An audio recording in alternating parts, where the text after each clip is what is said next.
എന്റെ ആക്ച്വലി എനിക്ക് ചെറുപ്പം മുതലേ അറിയാവുന്നതാണ്. അതെ, ഫാമിലി ഫ്രണ്ട്സാ ഞങ്ങള്.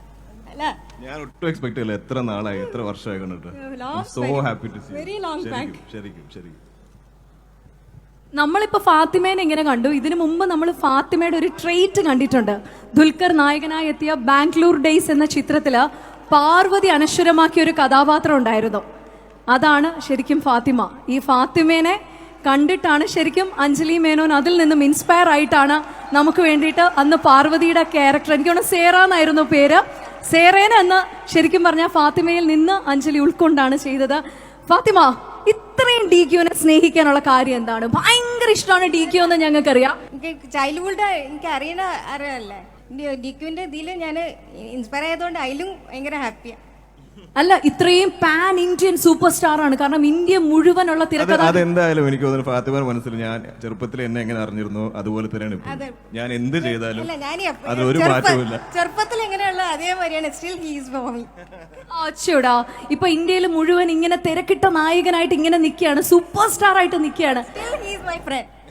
Still he is my friend. അതാണ് അല്ല, ഇനിയും ഉയരങ്ങൾ DQന് കിട്ടട്ടെ എന്ന് നമുക്ക് എല്ലാം പ്രാർത്ഥിക്കുകയാണ്. നമ്മുടെ പ്രാർത്ഥന അല്ലേ Fatima? And what else you have to say to him?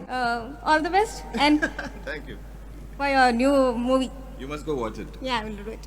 മദറാണ് അപ്പട. ഒരു ജസ്റ്റ് ഒരു ക്ലിക്ക് ജസ്റ്റ് പ്ലീസ്. ഫാത്തിമയ്ക്കും ഉമ്മയ്ക്കും ഒരു വലിയ കൈയടി കൊടുത്തോണ്ട് മണ്ണിലേക്ക് ഇറങ്ങിയ ഈ താര രാജാവിന്, എന്നും നമ്മളോട് ജനങ്ങളോടൊപ്പം നിൽക്കുന്ന ഈ രാജകുമാരന് ഒരു 1000 കയ്യടികൾ, സ്നേഹാദരങ്ങൾ നൽകിക്കൊണ്ട് തന്നെ Fatima, thank you so much.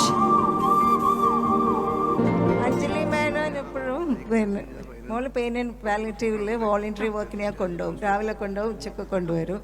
അപ്പോൾ അവിടെ ഏത് സിനിമയായിരുന്നു ബേബി? അല്ലല്ല, ഉസ്താദ് ഹോട്ടലിൻ്റെ ഒരു 100 ഡേ ഒരു സെലിബ്രേഷൻ ഉണ്ടായിരുന്നു. അപ്പോൾ മോളിലൊക്കെ ഇൻവൈറ്റ് ചെയ്തിരുന്നു. അഞ്ജലി മേനോന് ഭയങ്കര ഇഷ്ടമായി മോളെ ആ പോസിറ്റീവ് ആറ്റിറ്റ്യൂഡ്. അതാണ് ആ സിനിമയിൽ പാർവതിൻ്റെ റോൾ കൊടുത്തത്. Very true. ഇനി ശരിക്കും പറഞ്ഞാൽ ബിഹൈൻഡ് വുഡ്സ് ഇന്നത്തെ ഈ ഒരു ഇവന്റ് കണ്ടക്ട് ചെയ്തപ്പോൾ ഈ ഒരു സർപ്രൈസ് ഉണ്ടാവുമെന്ന് ഞങ്ങൾ ഒന്നും പ്രതീക്ഷിച്ചില്ല.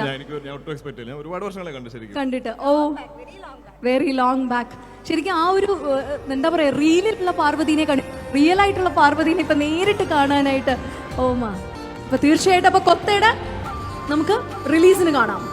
Thank you so much Fatima. Thank U.